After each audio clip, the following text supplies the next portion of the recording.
Hi guys! Magandang gabi! Welcome back po dito sa Gandara SRU channel for Showbiz Update. Andito na naman nga po akong muli nagbabalik. Ang nagmamaganda ninyong kachismos ang Kim Pao. Wala na pong iba.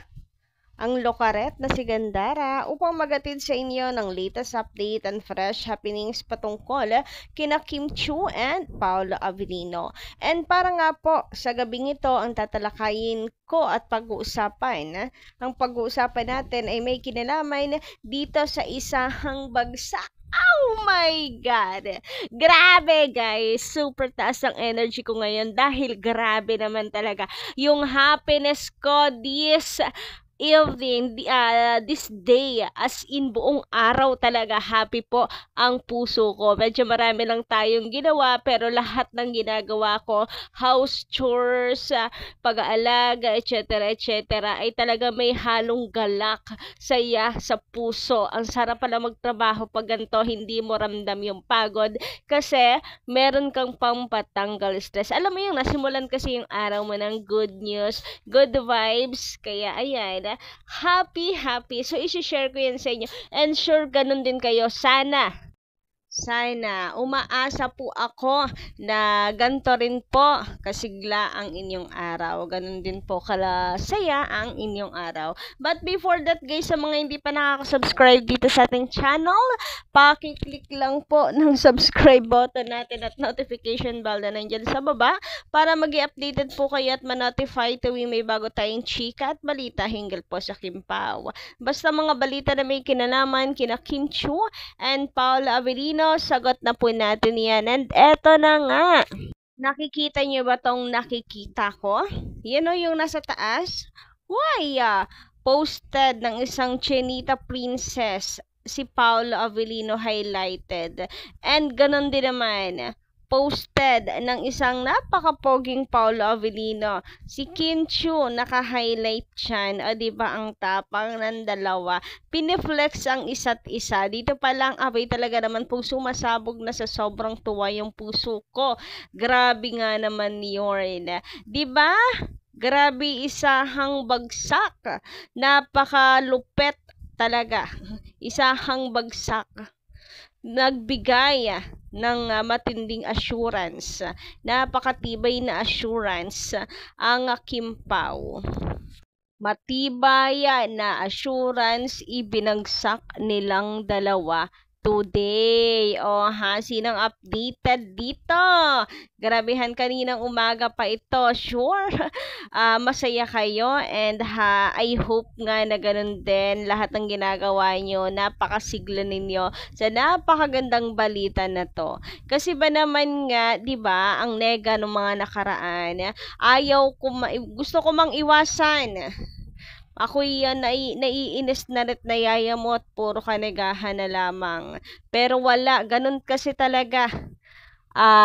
Sama-sama tayo sa hirap at ginhawa. Hirap at ginhawa, sa ups and downs sa pinagdadaanan ng Kim Pao. So, man nagsasabing, ang nega mo, Gandara, bakit nega na lang parate? Ilang araw na ganyan ang update mo. Kasi nega naman talaga, guys, yung vibes ng Kim Pao itong mga nakaraang araw. As in, nega talaga. And hindi ko pagsisisihan ang pag-update nun. Why? Kasi pag napagdaanan natin yan, nalampasan natin rather lahat ng yan. Ito po ay isa sa pinakamakulay na kuwento natin pagdating ng araw. Yung tipong ang dami nating pinagdaanan lahat. Daming pinagdaanan ng Kim Pao. Sa ups and downs magkakasama pa rin tayo, 'di ba? After all of that pagsubok, 'di ba? Dilubyo, makadilubyo naman. Ay nandito pa rin tayo. Sama-sama pa rin, kumakapit at matatag pa rin. Nakaka-proud na after all of that, 'di ba? Matatag pa rin tayo. Sorry na lang sa mga hindi hindi at saka nalubog na because of that dilubyo, pero nakaka-proud na pinagdaanan natin lahat ng 'yan. Kasama po 'yan sa colorful na success. Kasi gano'n naman talaga pag sa bawat success, meron at meron kang babalikan na ups and downs sa pinagdaanan mo at yun yung masarap muni-munihin na nakaya natin. Am I right? So, ayun. Gusto ko lang malaman nyo na finally nakahinga-hinga tayo. Eto, nandito pa rin po ako kasama ninyo. Nakakapit pa rin ng matindi sa Kimpaw. Thank you so much. Grabe, isang bagsak. O, diba? Grabing assurance ang binigay, binitawan, binagsak ng Kimpaw talaga as in. Super happy po talaga ako. Samantala, sabi dito ni Jackie Garcia, mukhang ngayon ko lang nabasa ang pangalan nyo ha. Shoutout Madam Jackie. Maraming salamat sa pakikinig at pakikitambay. And welcome sa Gandara SRU, ang lokaret mong Kakimpaw Panaya. Hoy, grabehan. Anyway, sabi nga niya dito, for me, only lamang daw. For me only, it's okay. I prefer Kim to be partnered to different leading men like Piero Pascual or Alden. So Kim will grow more as an actress, just saying. So dito muna tayo sa sinabi niya na I prefer to be partnered si Kim sa different leading men like Piolo Pascual and Alden Richards. So, for me, gano'n naman talaga. Pati naman po ako, gusto ko rin. But, wag gayon. Susko po. Talaga pong magkakaroon ng gyera. Huy, magrarally talaga kami. Wag ngayon. We're not ready pa. Siguro after 10 years po. Hoy, grabihan nga yan. Pero yes, wag po ngayon, susko. Gustuhin man namin, pero wag muna ngayon, not ready pa yung mga puso namin. And dito naman tayo sa sinabi niyang Kim will grow more as an actress. Para sa akin, continuous yung learnings, grow, pero sa dami na nagawa na projects ni Kim, parang fantasy na lang ata po ang hindi. Nakapag-action na siya. Nakapag-drama. Nakapag-horror na. Parang yung may kapangyarihan na lang ata yung wala. So, I mean, yung grow niya as an artist, natural na yun sa kanya. I mean, yung sinasabing humble lang kaya gusto pang mas matuto pa ng marami, pero kita po namin yung pagiging veteran na ni Kim Chiu talaga. 'Di ba? Sa action na mukhang patok na patok talaga si Kim Chiu. Ano bang nagawa niya? Kahit semi-action lang. Pa-comment ka lang sa baba. Tapos, heavy drama, check na check si Kim Chan, na fit na fit. Sa comedy, abay talaga mga suwak. Pasok sa banga si Kim Chan. Sa horror, nagpamalas na rin ang husay si Kim Chiu sa pagdating po sa horror.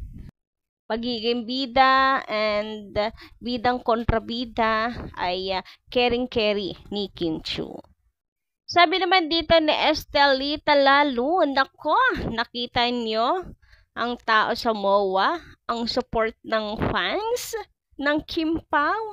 Lahat ng yan, diba? Take note guys, from Madam Estelita Lalo, naka-caps lock po lahat ng ito. Lahat daw ng tao sa MOA. Lahat ng yan mabibigo at magagalit dahil umaasa na sisimula na this June. Bahala kayo, basta. Kung hindi ito matutuloy, di na ako manonood ng mga film nila. Talaga naman pong magkakarali talaga. Charot.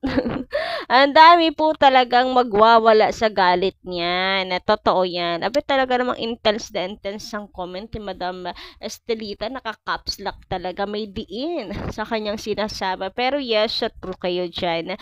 Kita naman nila yung support ng fans, yung effort ng fans. Bakit naman ipapartner agad, di ba? Sa iba.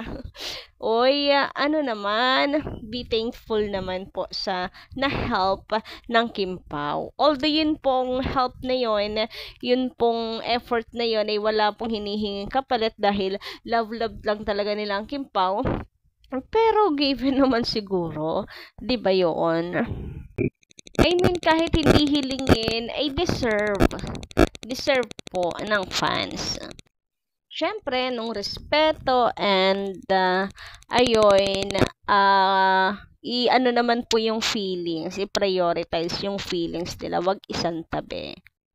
Anyway, sabi naman dito ni Madam Helen Santos, talagang may masabi lang ang mga bashers na mga iyan. Akala ata kung tinalikan ni Paulo yung babae ay kaya nilang paghiwalayin ang dalawa. Hindi mangyayari yan. Sinabi ni Paulo na walang ibang babae sa buhay niya kung hindi si Kim na lamang. Sa tagal nga naman ang antay ni Paulo or nag-antay. Pakawalan pa ba niya si Kim? Napakabait ni Kim kaya iyan nagustuhan ni Paulo. Forever Kim Pao. O yan ha? Diba? Napaka-solid pa rin kahit dami pong bashers. Napaka-solid pa rin ng Kim Pao, Fanny sa kanilang dalawa kay Kim and Paulo. Kaya naman happy ako na sa kabila po ng lahat ng mga pinagdaanan natin, andito pa rin tayo, sama-sama pa rin, di ba?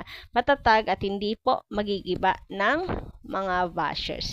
Anyway, hanggang dito lang muna aking update. Thank you so much po sa inyong pakikinig. And don't forget to click the subscribe button and notification bell for more updates. Maraming salamat!